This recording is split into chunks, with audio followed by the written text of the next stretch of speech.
Want to become an elite level athlete? Well, look no further. The Reclaim Your Throne Elite D1 training course is all you need to take your performance from subpar to the creme de la creme of athletes all around the world.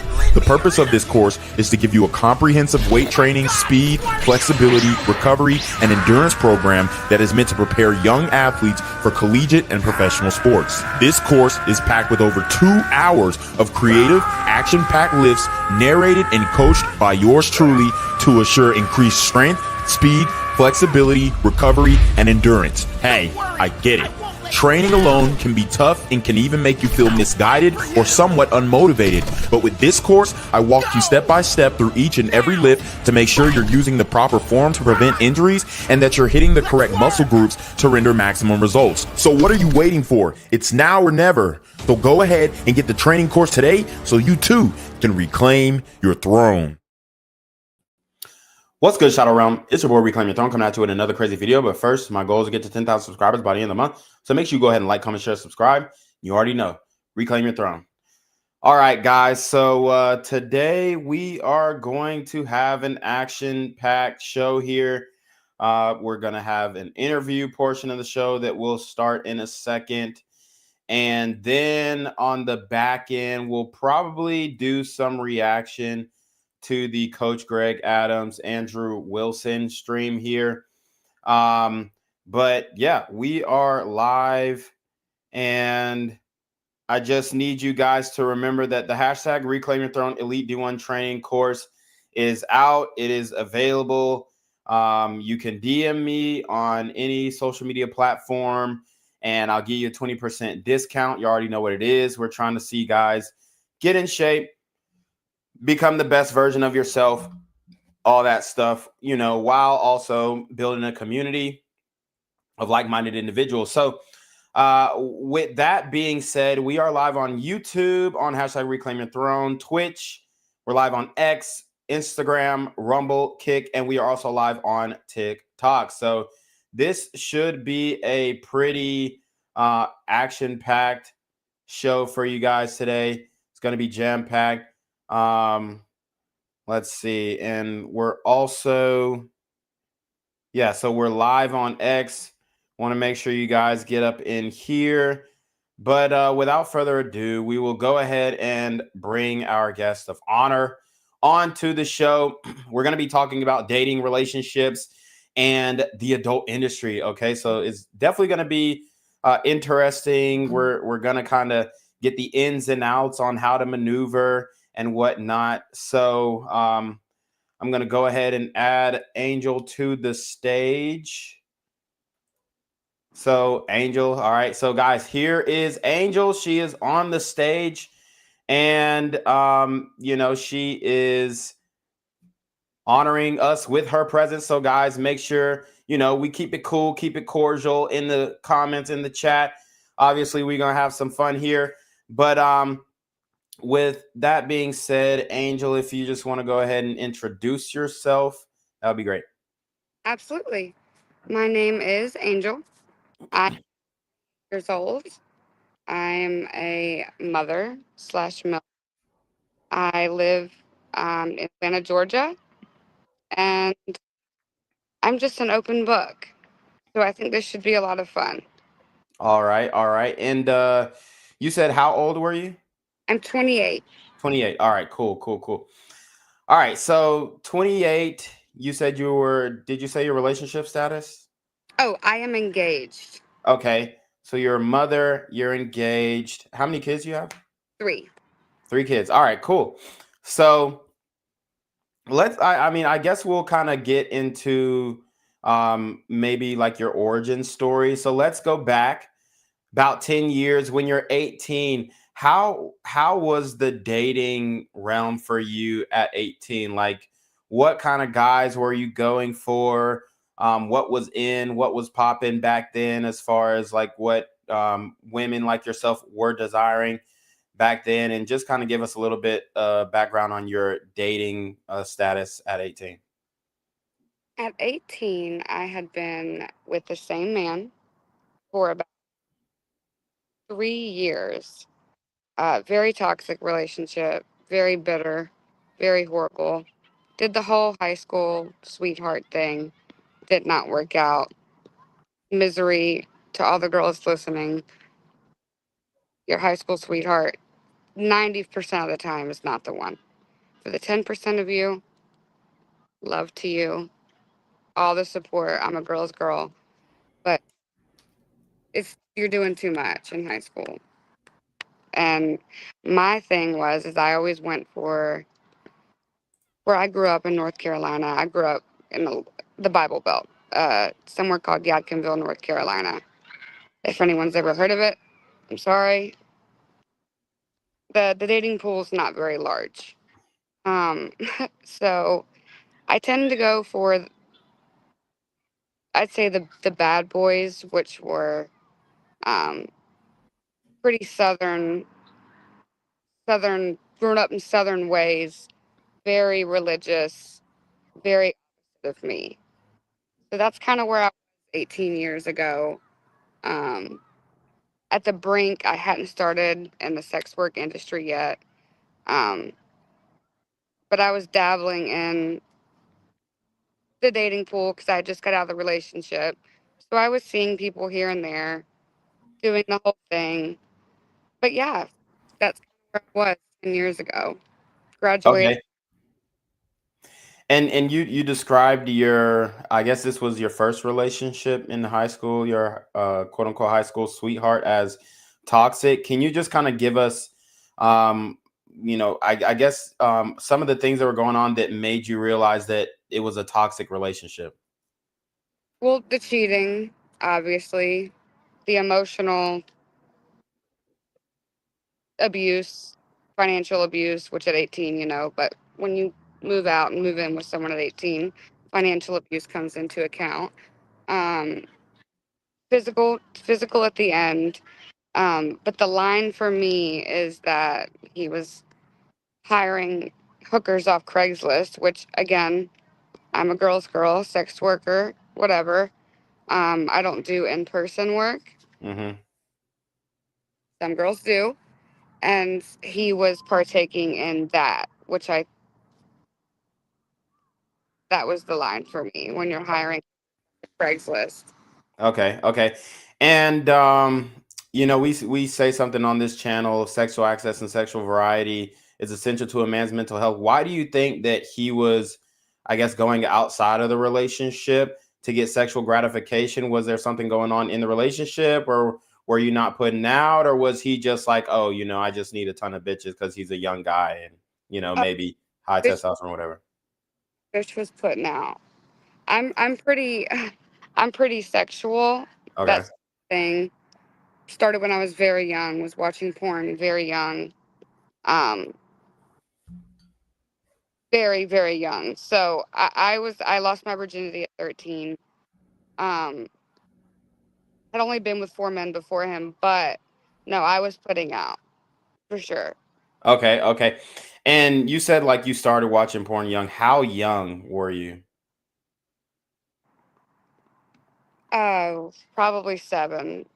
And I don't know how much detail I can go into, but I was abused as a child, so I was introduced to it at a young age. Oh, okay, okay. Yeah, that was gonna be the second question I asked. Like, was it something that you stumbled across yourself, or did some like adult introduce you to? Definitely adult that introduced me to it. Yep. Okay. And was it like magazines, or was it like internet videos or DVDs? What was it? Yep. The full 9 yards. Okay, okay. And this older person, like, what was their relationship to you? Like, It was a very close family member, mm, like an uncle or granddaddy or something like that? like a legal guardian. Okay, Yep, okay. legal guardian. You said legal guardian? hmm Okay, like pops type shit? Like, they never fully adopted me, but they were my parents. So, Okay, so a non-familial male. right. Okay, okay. Gotcha, gotcha. All right. So start watching adult. My uncle, technically. So, yeah. You said technically your uncle? Yeah. So, because Gotcha. it was Okay, my, okay. Gotcha, gotcha. Because yeah, we actually talk about that on this channel. abuse from non-familial males in, a household and whatnot, and how it can affect young girls, young women, all that kind of stuff.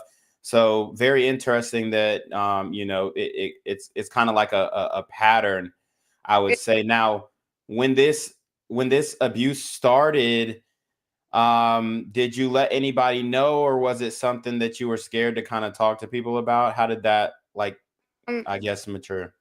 very safe. So I never felt like I needed to go to anybody.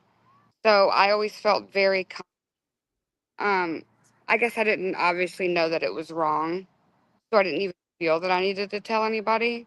But he always made me feel very, very safe. Okay. And then I guess, once you got to your teenage years, how did that affect your relationship with boys? Like, did you feel like you were more advanced than the boys and girls, maybe in your high school years or whatnot, or how did that kind of play out? Sexually and sexual knowledge, 100%. I definitely feel like I was up there and knowing more than a lot of kids my age did know. Okay. Um, yeah, so I would say I was, and on top of getting boobs in third grade and being the first girl with tits, I also Okay. had sexual knowledge. So I also came with being a little promiscuous, a little risque. So I think everything just kind of lined up. It was a domino effect. Right, right. So you said you were like a little promiscuous in high school, in your youth or whatnot. Like, what does that mean? Like, what does a little promiscuous mean? Because, a lot of guys nowadays in this dating and relationship space, we talk about, how to vet women and all this kind of stuff, how to make sure you're getting a good girlfriend.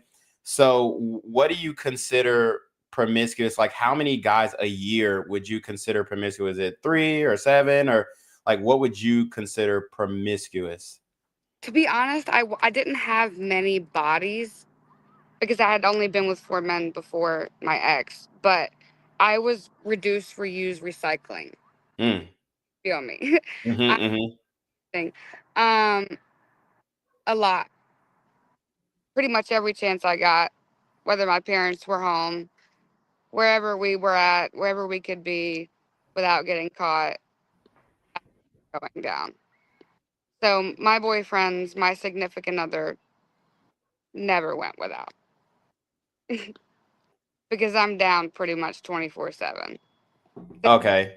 about me. But Right, right. No, that's definitely interesting there. So, all right, so like, take us back to high school. Were you like a popular girl, or did you kind of stay low key? Did you participate in extracurriculars, or how did that kind of play out? so I would say I was a little popular. I cheered, and we were let me give myself a little moment. We competitively cheered in high school, and so we went to nationals, to worlds, to states, won them all. So I would say I was a little popular. I had a little bit of an advantage. Um, so that kind of helped in my account when I felt like being a little promiscuous. I kind of had anybody at hand, even though I wouldn't go all the way. I could pretty much have anybody in the palm of my hand. Right. No, that's definitely interesting. So, competitive cheer, obviously it's a very competitive sport. High energy, a lot of cattiness amongst the girls and whatnot. And so, like, I guess, how did your relationship with that group, being that you were a little more experienced, maybe, other guys saw that you said you were more, voluptuous, I guess, at a younger age. So, I'm sure your teammates were, maybe they have boyfriends or see you. Did that cause any type of tension? Like, were all you guys cool, or did that kind of cause some beef in y'all's team, I guess? So I'm going to be honest. I wasn't even the hot one on the team. Okay. We had a bunch of girls, I mean, absolutely stunning to die for. Um, I was hot, but there were a few on there that were had already been modeling in high school. I mean, the whole 9 yards. Mm, But again, I mean, that still did come to an advantage because, you know, there's always going to be little groups on the team. And I still happen to be a part of the popular group on the team, okay. the really beautiful girls. So, not that our whole team wasn't beautiful, but, like the popular group. Yeah. Yeah. No, definitely. Okay. Okay. So we kind of got a background, of your early days. Now, after you break up with your high school sweetheart, um, I guess what I want to ask is how did dating go for you after you broke up with him? Did you kind of bounce around different guys, get back, get a lick back, and just try and experience different guys, or were you looking to get back in a relationship? I got my lick back. Okay. I got my lick back. So what did Uh, that look like? that looked like his cousins, Oh shit. his best friends, Oh that looked damn. like buddies, His what buddy? Wrestling buddies? and he did motocross. Okay. Uh, yeah, got them all Damn. back Damn. So did he find out, and then like did he have a reaction? Like what was his reaction when he found out that you like basically screwed all his friends? I told him he's a pussy. He didn't do shit. Oh damn. Damn, that's crazy work. Didn't give a. I mean, he was like pissed, but he, which is kind of what you want at that point when you look back. Yeah. He But he couldn't do anything. like a bitch. Say that again? He just hung his head and took it like a bitch. Oh. So this was like at the end of the relationship or right out like afterwards?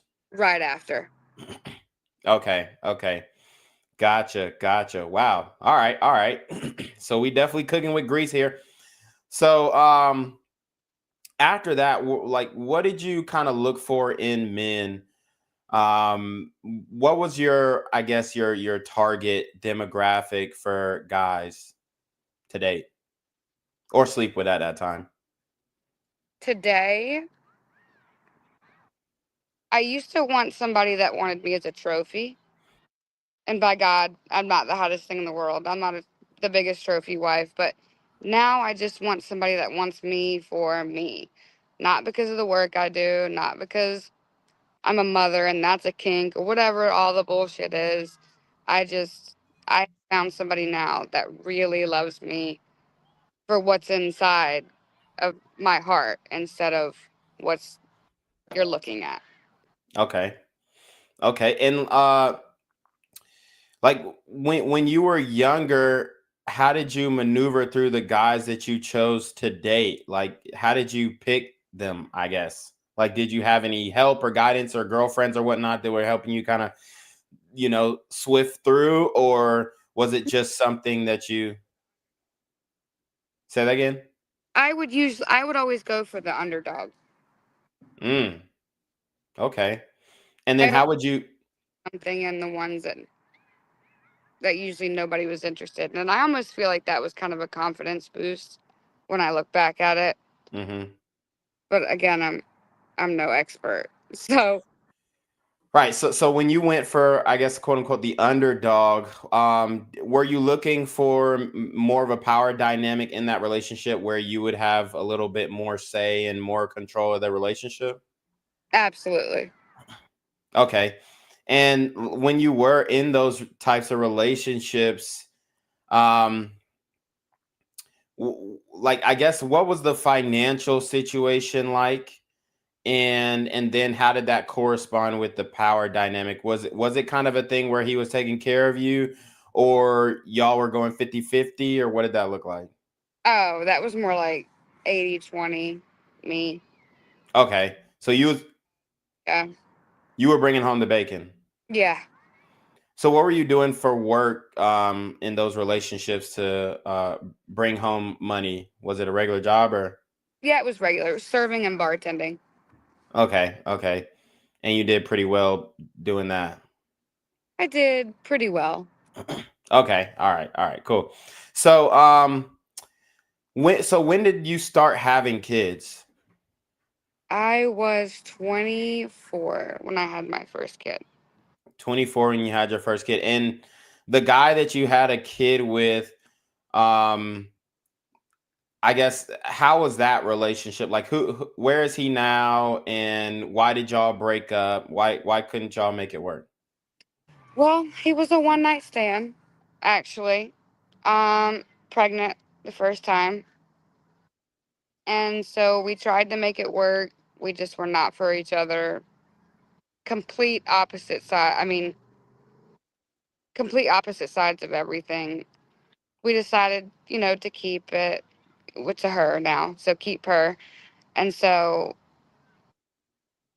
that was great. Everything, we never stayed together, but we still co-parented. Was his birthday. Had a little bit too much to drink. Slept with him again. Got knocked up again. Have two of his kids. Okay. Um, yeah. So now we still co-parent. He lives about 2 hours from me. So I have full custody and he just gets them whenever he wants them and I allow them to go.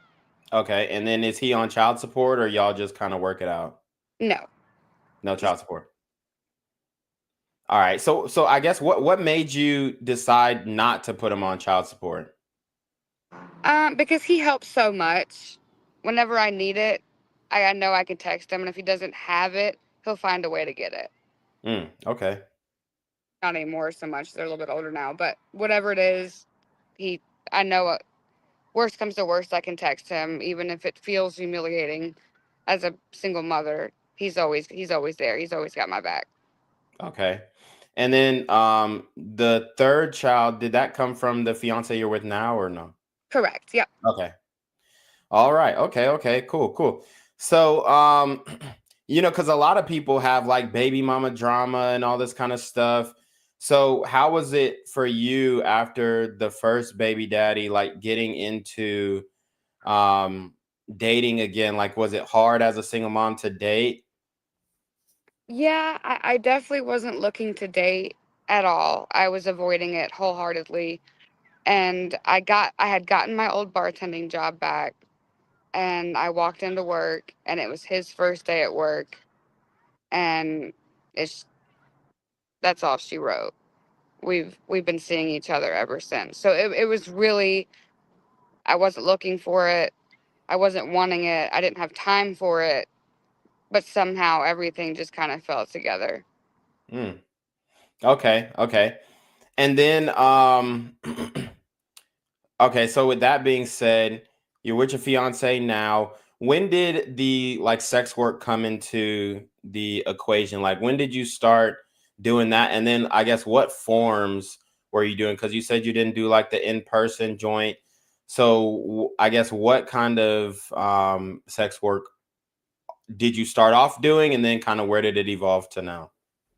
So funny enough, about 8 years ago, had been watching Orange is the New Black. I don't know, a lot of people know Yeah. the New Black, where they sell their panties and socks out of the prison. And it got me thinking, like, uh, sure to shit, I can do that. And so I made like a Reddit. I did some research. I sold a few. And then somebody hit me up and was like, well, can I have a video of you in the socks? And also buy pictures of you in the socks before you ship them. And then once I realized I could make money off just the pictures and the video, I got too lazy to pack and ship things. So then I'm like, I'm just gonna do pictures and videos. And it went from I'm just gonna do my feet to well maybe I'll do my whole body, but I won't show my face to fuck it. So Right. it started out on Reddit. I was private selling, doing all that crap, and then it was mainly OnlyFans. OnlyFans was a hit for a long time for me. Okay.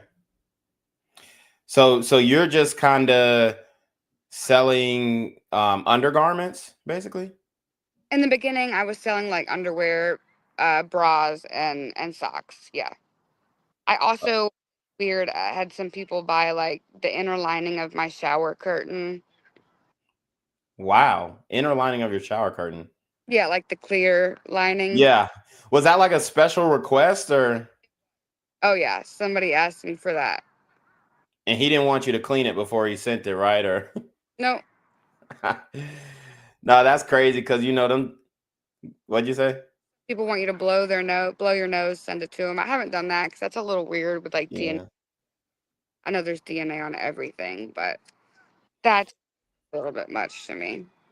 Right. So, so the men who I'm assuming it's men mainly who are your customers, correct? 99.85%, yes. Okay. So the men who are like buying these products from you, what demographic, like are they married, white, like what age, what are they like, what is your main demographic, your target audience, if you will? I would say between 45 and 70 years old, and about 70% of them are married. Okay. And Older, like are normally. you said who? Older white men between Okay. 5 and 70. And that's not true for everyone, but in my experience and the callers that I get and the people that I speak to, that's normally my demographic. And I am doing a PSO, so a phone sex operator job right now Mm-hmm. on like a couple different websites, Night Flirt, etc. So the main users are older men. Okay. So how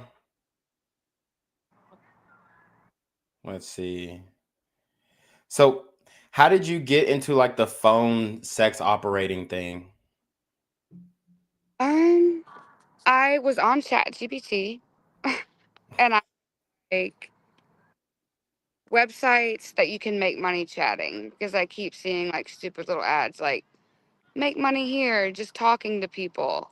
And so then it brought me up on like chatrecruit.com. I've got one of those and it's just nonstop typing and it's like $1 per volley. So every time they send a message, you send a message that's $1. But then the platform will take about 30% of that. So you get about 60%, 65, 70%. Um, and so that's kind of where the phone sex operator job started. And then people were requesting, well, can you send audio messages? And then I'm like, well, I'm just going to go and apply at one of these phone sex companies because I truthfully didn't even know that they were still popular or a thing. But it's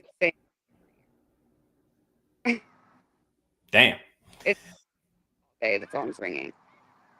You said all day the phone's ringing? Damn. So I guess as far as you said basically the OnlyFans was doing good for you. At your peak, how much were you making a month? Because there are reports that say, the average girl on OnlyFans only makes $180 a month and whatnot. So how much were you able to make at your peak, I would say? I'm not gonna say I was up there, but I think at one point I had made about $4,500 in a month, which at the time was early on in my sex work, start. That was like insane to me. Mm, But then you go from that to like in the last 24 hours, I've made 900 today. right. So the thing about OnlyFans is you promote it yourself. I just don't have the time to promote it myself between chatting, doing my calls. So it's almost like that one's kind of on the back burner, but I still post. I'm still regular. I'm still great. I just don't have a lot of time to promote it. So that's why that one's, I feel like I could get up there and be better, but I just don't have the time at the moment. Okay. And have you had like anybody recognize you in person yet or? Funny enough, I had used to post on Reddit, and when I was bartending at the very beginning, when those kind of lapsed over in jobs, my customer had found me on Reddit, and he kind of pulled me outside and was like, "I found this of you," and he thought maybe it got posted there on the black web, like somebody had taken it of me or got it in it and posted it without permission. And I kind of had to tell him, like, that's a fucking really good picture, and there's a reason it's there. It's because I picked that one and I put it there. And Right. shocking to them, but self promotion. I mean, like, that's the only thing I'm good at is that I'm open book. So if you're looking at me in public and you're I'm gonna walk up and be like, "You want to look at something?" Because I have a link. I'm Right. doing the promotion online. It's just it's exhausting. Right. Right. So, so I guess, and you said, when did you start doing like the sex work stuff? Like what age? When I was about 20 years old. 20 years old. Okay. Okay. And it just started off like selling your undergarments and stuff like that, pretty much. Yep. And then it turned into pictures and videos. And for about a year, I only did like feet fetish, armpit fetish, belly button fetish, weird things that weren't just blatant nudity. And then, Hmm. like, this is stupid. I get naked for free. I'm not the most modest person in the world. I'm just going to get butt ass naked. You want to see me get butt ass naked? Pay me. Right. So that's the point that I got. So, Okay. So, so, obviously, OnlyFans and stuff like that is like super controversial. How do you, I guess, deal with that? Being in the South, like you said, it's the Bible Belt and all that kind of stuff. And you got a lot of people who, like right now online, there's kind of like a back and forth between conservatives and I guess men, because there's just like a debate between um who the onus or who is more to blame for, I guess, the gender divide. How do you, I guess, cope with doing that in the South, and just like maybe the social repercussions or whatnot? the only really good answer I have for that, and this is the truth, I really just don't give a fuck. I mean, that's really just my personality towards everything. I love Right. my those are probably the only things I give a fuck about. I don't give a shit what people think. If they find me, they're looking for me. Okay? So if you're there, you found me because you were looking. So you're fucking weird too. Right. So that's how I look at it. And I don't get too much flack. I don't get too much shit. The kid's grandparents didn't like it, said it was whatever. I told them also, I'm not taking your son for child support. So you're welcome. So it's just one of those things. I really don't care. I promote it on all of my socials, family and everything. How do they think they get good Christmas gifts? Right. Right. So, I guess we didn't cover like your educational background. So, were you able to graduate? I know you had a kid early. Were you able to graduate high school? I had a kid at 24. Oh, So okay, okay, I had graduated. I graduated at 17 actually. I graduated a semester early. okay. And then you say that again. I was Yeah. ready to get Oh, you was ready to get out. yeah. Yeah, and then did you go to college, or was that not something that you pursued? No, I said I was going to take a year off. And yeah, no, I never went. I was going to go for, funny enough, marketing, which is something I love to do. But when I'm making money on a website like Night Flirt where I don't have to promote myself and they do it for me, and I have so much traffic coming in, I just don't have time to do it. It's, Mm, right, right.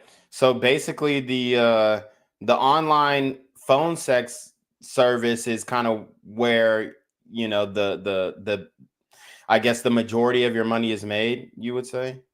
100%. I've never seen anything like it in my entire life.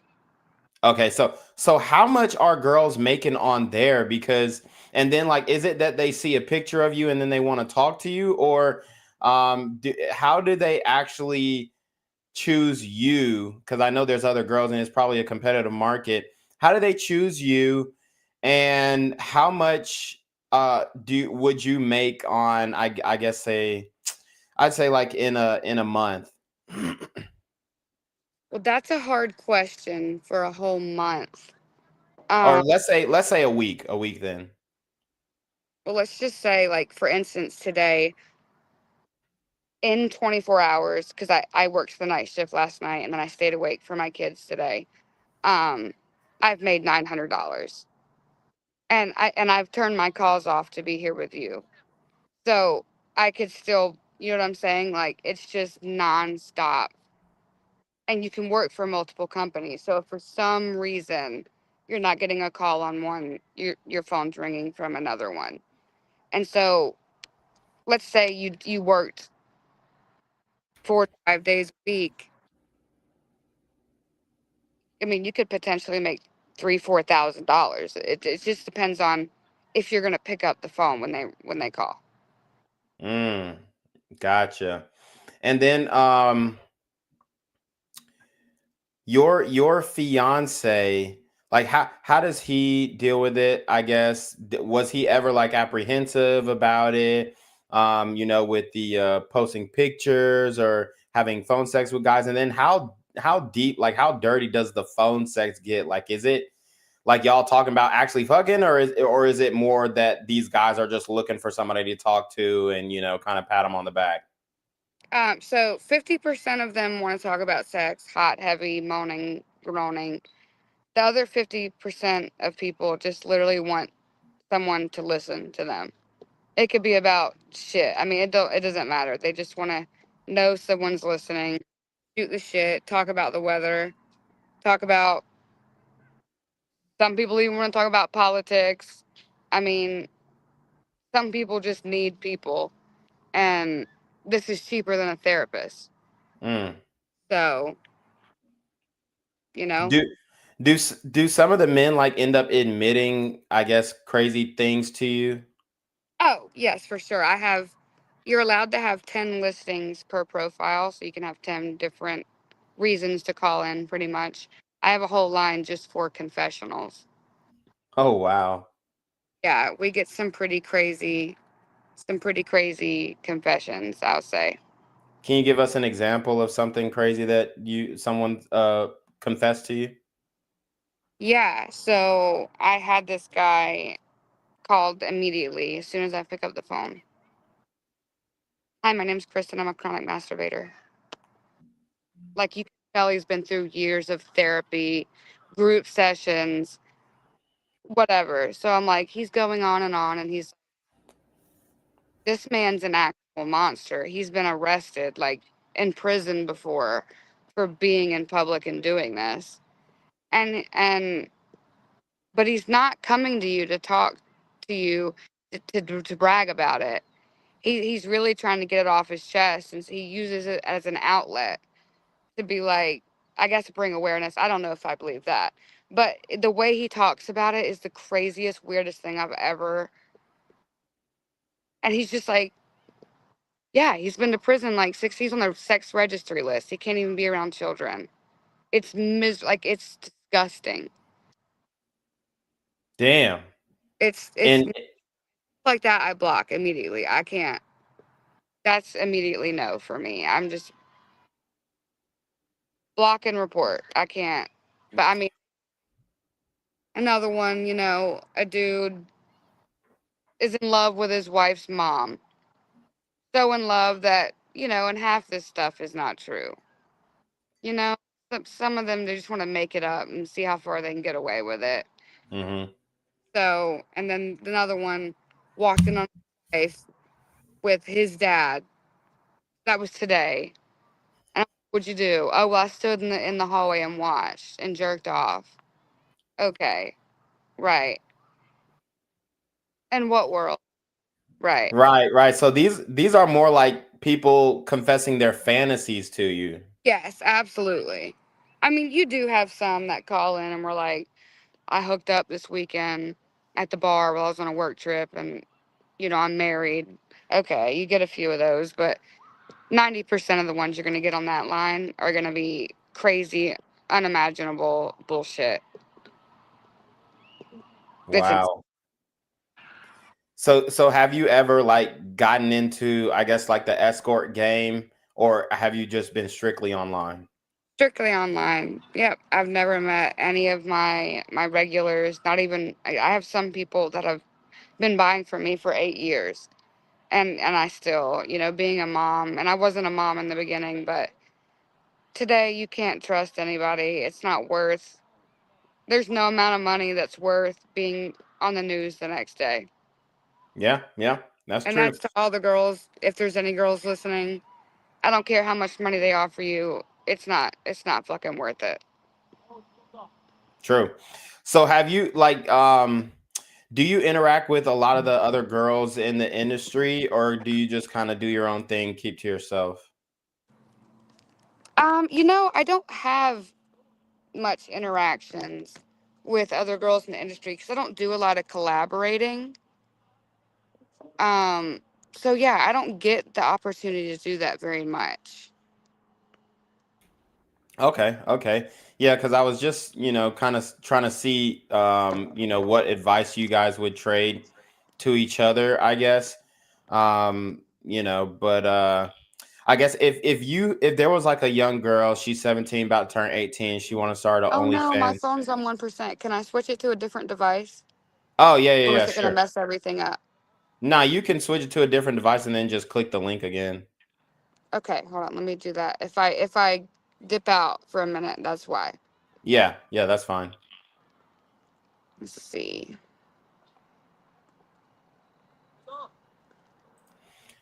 All right, guys, you already know what it is, man. Go ahead and like the video, share the video.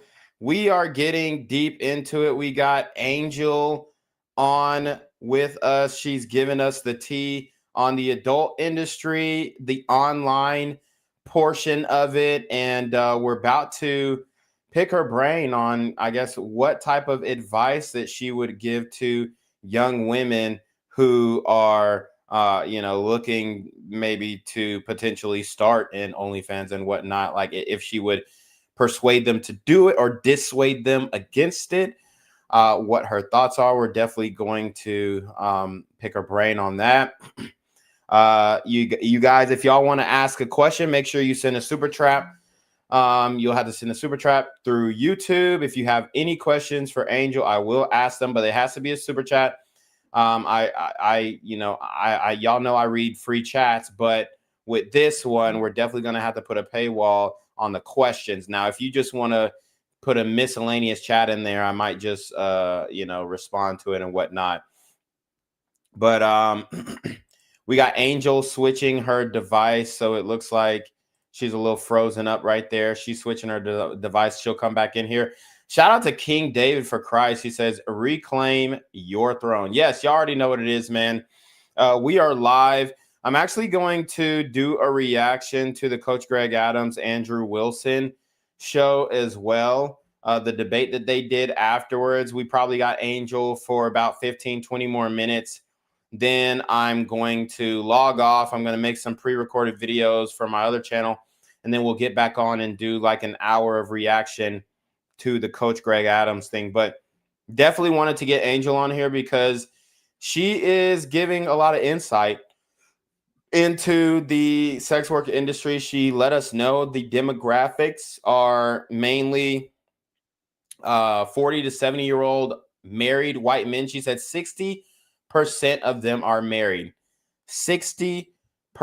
She gave us a little background on her upbringing. She told us about, some of the abuses she suffered as a child coming up, how it shaped her view on relationships, promiscuity, sex, in her current day and age. So very, very interesting information that we are getting here.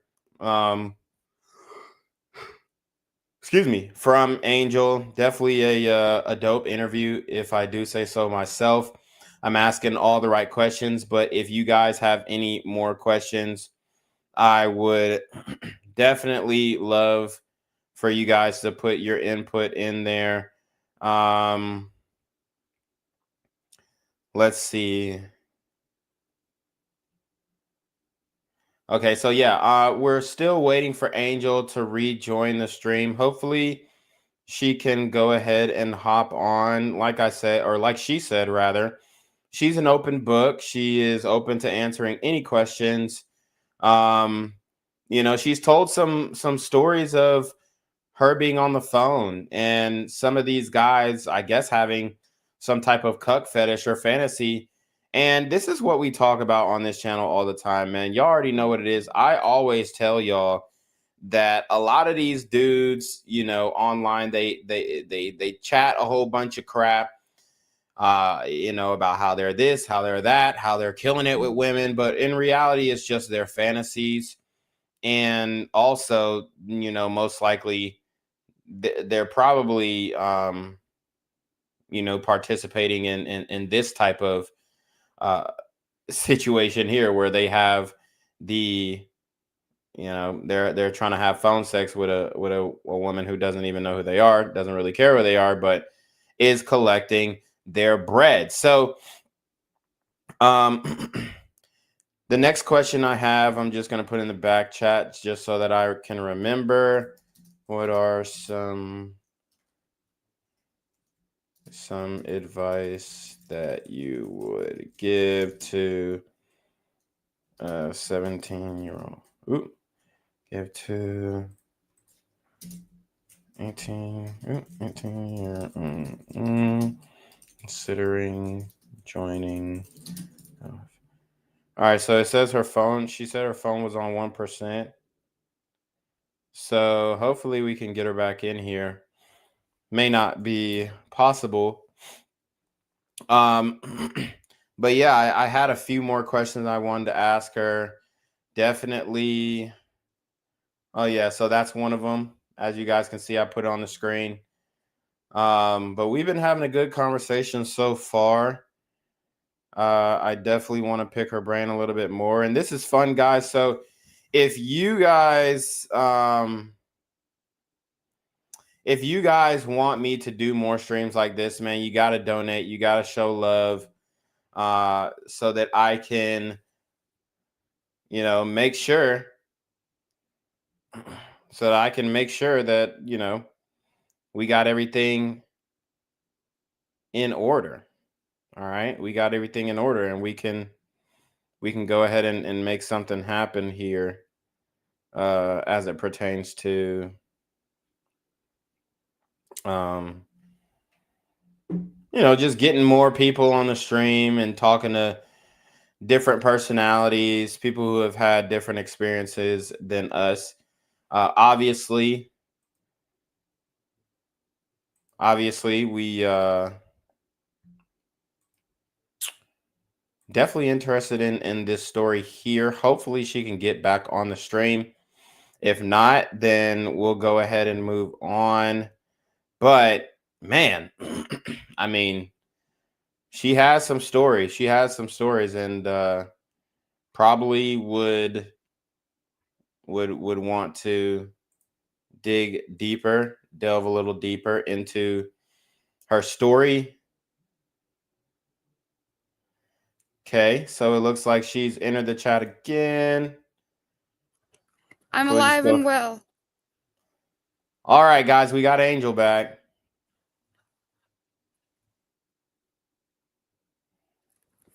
All right, can you hear me?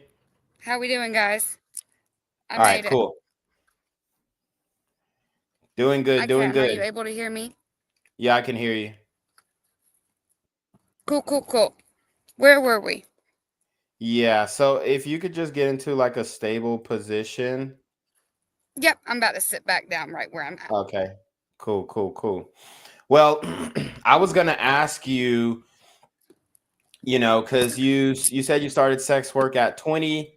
So if there was an 18-year-old girl, she's coming to you and asking, "Hey, I'm considering doing OnlyFans and whatnot." What do you say? What's some advice? Would you say that, hey, go for it, or would you kind of dissuade her from doing it? I'm gonna say I started at 20, and I also had a little bit, like I said, more sexual knowledge than some someone at the age of 7. So by 20, I had a little bit more knowledge than I should. I would say it was still a little too early for myself, probably in hindsight, but I don't regret it. I don't regret it. No. What would I tell a girl to go for it? I think it all depends on her back. What is her reason for doing it? Does she need fast money? Is it, like, what is this stemming from? I think I would need to know a little bit more about that before I could give her some really good advice. Okay. And then as far as so this might be a controversial question, but okay, so if that girl was your daughter, like how would you kind of approach that situation? My situation with my daughter, I would want her to know how dangerous even online sex work can be. I would want her to know all of the details, all of the consequences, everything that could possibly go wrong. They need to know. They need to know what they're working with at all times. That would be my number one, is you can never trust anybody for a second. That would be my number one start, is the internet is just that. It's the internet. You don't know who's on the other side. So you can never get too comfortable. I would want her to be very knowledgeable of how dangerous the internet can be. That would be my first step. Gotcha. So you said that, anything could happen. It can get dangerous. What is, have you had like any crazy encounters in the industry that you would, that could be like maybe a warning story? I am very lucky when I say no. I have not. I have not had any close calls, any weird vibes, any weird circumstances. Me, myself, and I'm not speaking for everybody, have not had any scares or anything like that, which I'm very thankful for. I'm very careful in what I do, but I'm very thankful. Okay. Yeah. No, that's definitely good. Glad that you've been out here safe in these streets. So as far as like your clientele, would you consider them to be simps? Some of them, yeah, but I wouldn't consider them all. Some of them for sure. So I guess what Definitely would a good portion. okay, so for a guy who you wouldn't consider to be a simp, how would that type of guy approach you? Like if you don't consider him a simp, like why do you think he would be on there? Like, do you ever really come across like I guess kind of like man's men or masculine guys, like guys who you would say, hey, why would this Absolutely. guy need this? Like, what, tell me Every the day. okay, so tell me, I guess I'm not like a psychological evaluation, but what would draw a guy who you would probably say, hey, I have no idea why you would need, to call a phone sex hotline because you're a hot guy or you're, an attractive guy. Tell me what might be going on in their life that they would feel like they need to do something like that. I'm going to say they're lonely, but they're not simping. They're lonely in a different sense of the word. Let's see. How can I describe it? It's almost like I cannot call myself a therapist because it's illegal to pose as whatever. But some people, like as if they had a wife. Would you rather talk to your wife or your guy friend about problems? Well, when you don't have a wife or your wife is a bitch, you still want to talk to a girl. Mm. So, I mean, I'm not speaking for everybody, but some of them just need an outlet. Some of them don't want you to moan in their ear. Some of them just want to fucking talk shit about their wife, you know?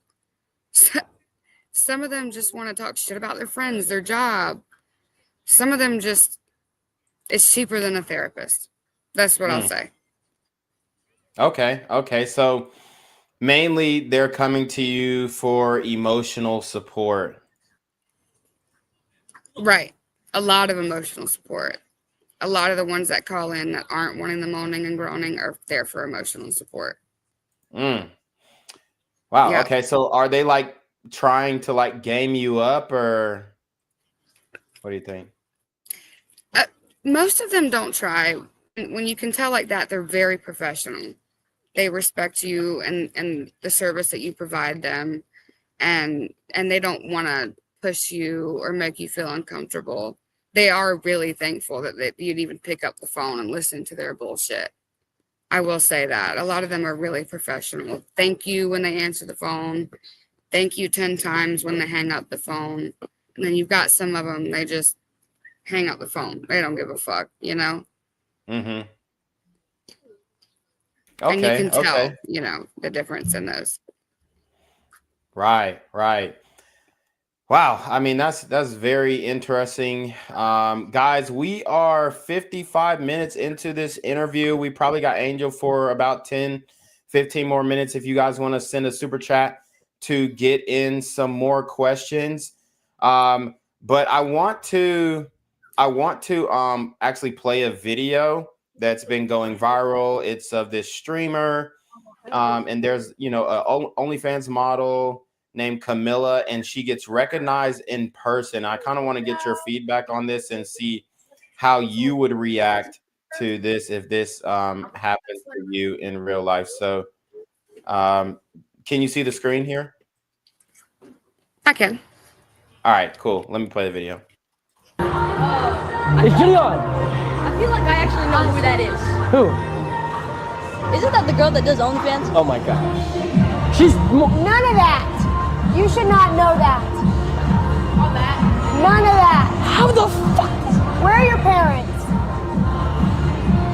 You should be watching Blippi. None of that. Yeah. What do you think I am? I don't fucking know. Too fucking young. What are you talking about? He's You're done. Brother, you're too young to be a gooter. You're done. You're done. You're done. Bye. Nice to meet you. Okay. Thank you so much. So basically here, this is an OnlyFans creator, a pretty popular one, and she got recognized by some kids at some type of arcade. If this happened to you and say maybe you're with your family or something like that, how would you kind of respond or react to it? I would immediately remove myself from the situation. On the way out of the situation, if I saw any parents, I would politely let them know, like, your son maybe knows a little bit too much. I wouldn't intervene too much, but I couldn't walk out of there without saying something, because in no world should they know who she is. And somewhere, Right. some parents are not doing their job. Right. And I guess, you know, it's easy to come across content online, especially, you know, sexual content and whatnot. So would you have like any, I guess, like, do you have any apprehension on posting the content knowing that it could, you know, be out there forever? Or it, you know, is it something that you just kind of came to terms with?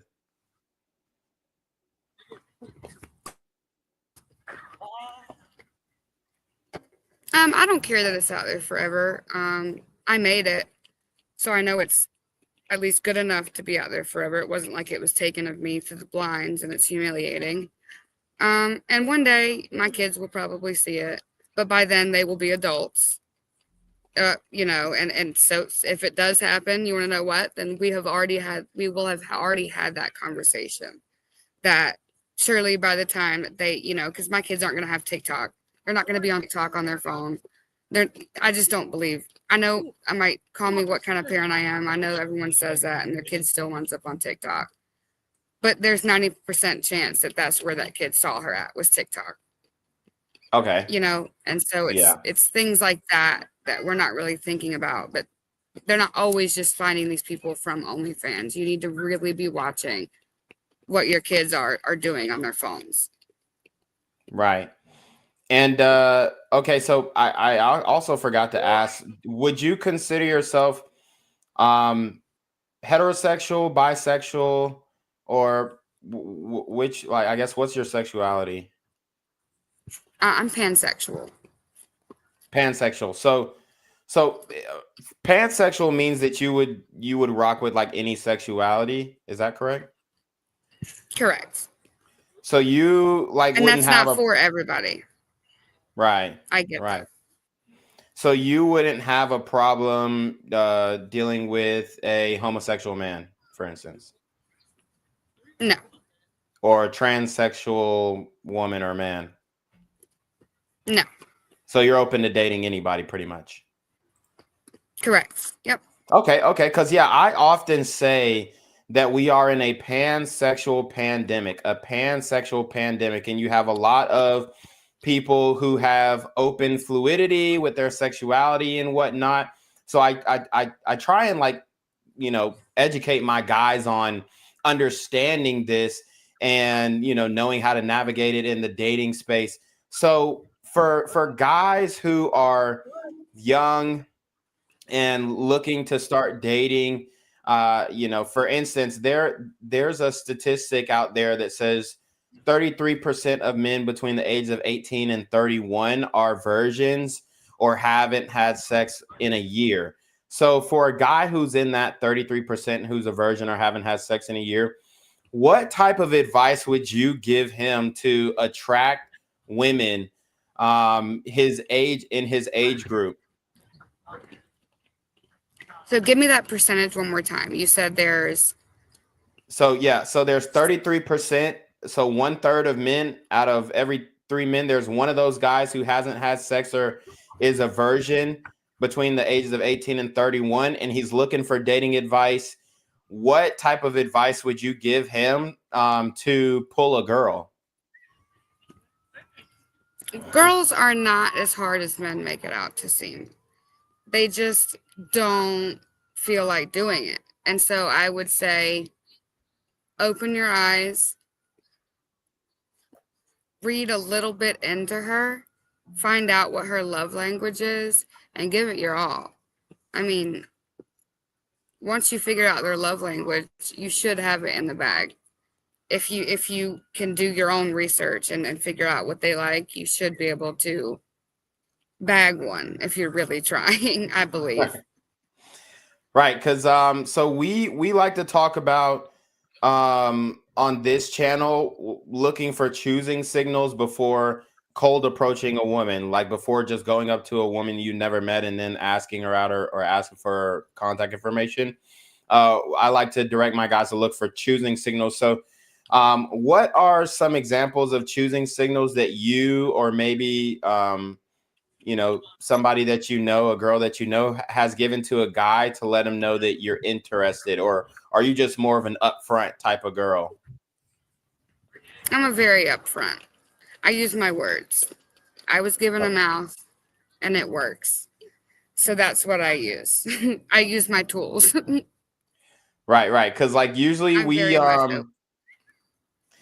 Gotcha. Because usually women don't really approach men that much. I'm a guy who goes out often, go to the club, whatever, party, and you kind of see like a tension going on between the men and women in the club, where if you're not like going out with them and maybe you see somebody that you're attracted to as a man or a woman, people aren't really making that move and making that step to approach each other. So what type of advice would you give a man to approach a woman in like a nightclub setting? All I gotta say is you will probably, unless you're lucky, will probably never see her again. So the very worst that she could say is no. And God forbid, you probably never have to see her again. I mean, you might be embarrassed for like a millisecond, or it could be great. Just grow some balls. And the same goes for women. If you see somebody that you want, go for it. Like, what the fuck are we doing, wingmen, wing women? Like, get the fuck up. Go say what you have to say. Quit beating around the bush. I can't stand that shit. That's one of my biggest pet peeves. I want someone that when they got something to say, they fucking say it. That's what I want. Use your Yeah. words. Yeah, nah, I definitely like that because, you know, you got a lot of guys who are kind of assuming what the woman wants before he's even spoken to her. And, you know, like I always say, you never know until you know. So you have to at least take that shot, take that chance in the dark to see if the woman is going to even be interested because you know, you never know. She might rock with you, she might not, but it's only like a moment of rejection or quote unquote embarrassment that you have to deal with. And then you just go on to the next one. So that's why, you know, I advise men to have an abundance mindset and say, hey, you know, maybe this one didn't work, but the next one will. So, you know, obviously relationships have gone toward being online more.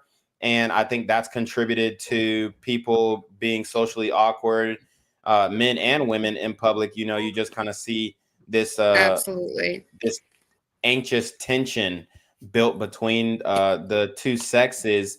So I guess how do you think that gap can be bridged? And because like a lot of girls, you know, they might resort to sex work early and whatnot, or they might go to OnlyFans, or they might just be, you know, posting like booty pics online or whatever. And, you know, some guys, they might be cool with it, but a lot of guys won't be cool with that. So I guess how would you advise a guy to go about, you know, going for a girl who maybe he's attracted to her, he likes her, but there are certain things that she does or has going on in her personal life that he doesn't agree with. How would you navigate that or whatnot? Are you saying, like, for instance, if he had an issue with sex work? Not necessarily just sex work, just like in general, like say, you know, you got a guy, he's with a girl, they've been girlfriend and boyfriend, but she, you know, posts like sexy pictures on Instagram. It's not even like she's selling pussy or anything like that, but she's selling sexy pictures on Instagram. Like, I guess what type of advice do you think you would give a guy? Like maybe say it's your son or something, and he's dating a girl and he's uncomfortable with her doing that. Like what type of advice would you give a guy in that scenario? Sounds very insecure. I mean, I haven't seen these photos that we're talking about, so I don't, know how extensive they are. But you really need to be, not insecure. If you've got a baddie and she's a badass, let her post. That's yours. You know what I'm talking about? Like, if you're really secure in your relationship, there's no reason. I mean, unless her pussy lips are out and she's not charging. But, like, you know what I'm saying? People see her in public. What's the difference in posting a picture? Right. So basically it's not a big deal, you know, if she's posting little sexy pictures because, you know, girls get a lot of attention. So she might get people DMing her in the comments, trying to get at her. Confidence boost. Right. Okay. So let me ask you this. Like, have you ever been DM'd by like a celebrity or something like that, or somebody with like a, you know, who may be an internet personality or whatnot? I wish. No. Okay. Not me. Not this girl. I haven't made it that big. Okay, cool. Cause you know, at our age, like, you know, we're kind of coming across like a generation of like regular girls getting approached by like superstar guys and stuff like that. So I just kind of wanted to, yeah. So have you seen that maybe? I've seen it here and there. But nowadays you never know if it's true or not. But I like to think that it is. I think that's super cool. I would think that's a really cool crossover between reality and not so much reality. That's a cool Right. thing to me. Okay. Okay. Especially Cool. for like collaborations and stuff. That would be really cool. Right. Like for business opportunities. Absolutely. But but usually these guys are just trying to get up in there to beat. You know what I'm saying? To smash. So, Absolutely. yeah. So I guess let me ask you this: do you have like a celebrity crush or something like that?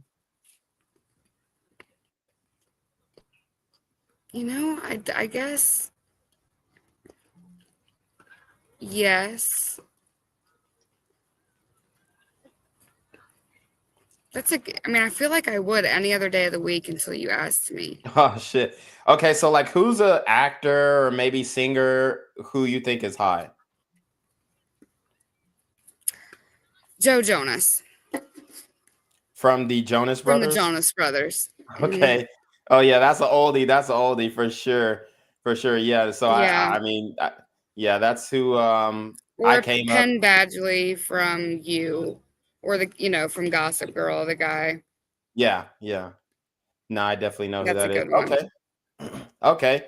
Okay. So you definitely have a tight, like brunette, dark hair, tan, a little bit, a little tall. Yeah.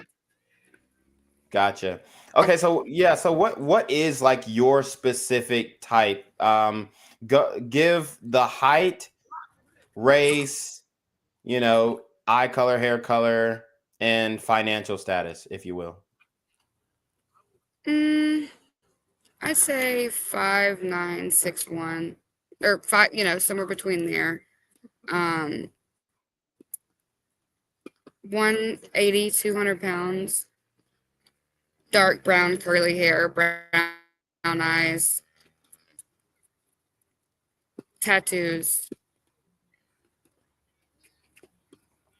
I've only ever been with white men, but maybe Latino. That seems fun. Okay. Cool. Yeah. Definitely. Okay. Well, yeah, I think we got a lot out of this interview. I definitely appreciate you for hopping on and taking the time out. What we'll do is we'll go ahead and do the outro, and then I'll talk to you in the back chat. But I appreciate you joining the stream, and if you want to like shout anything out where the people can find you, now would be the time. Awesome. I had so much fun, guys. I normally go by Lips of an Angel, so you can find me on OnlyFans, Lips of an Angel with 2 L's at the end, or on Night Flirt, Lips of an Angel with 3 L's on the end.